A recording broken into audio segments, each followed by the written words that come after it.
bang minamahal ko siya at tunay ang aking nadarama? Kahit ako'y nagmumukhang tanga, ay ayos lang basta kasama siya.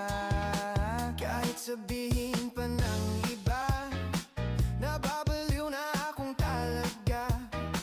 Kahit mayroong ibang nagcha-cha-cha, nagrurumba, nagsasalsa, pwedeng sabihin nyo to sa kanya.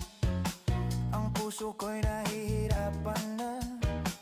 Ano pa ba ang pwede kong gawin na uubra upang maakit siya?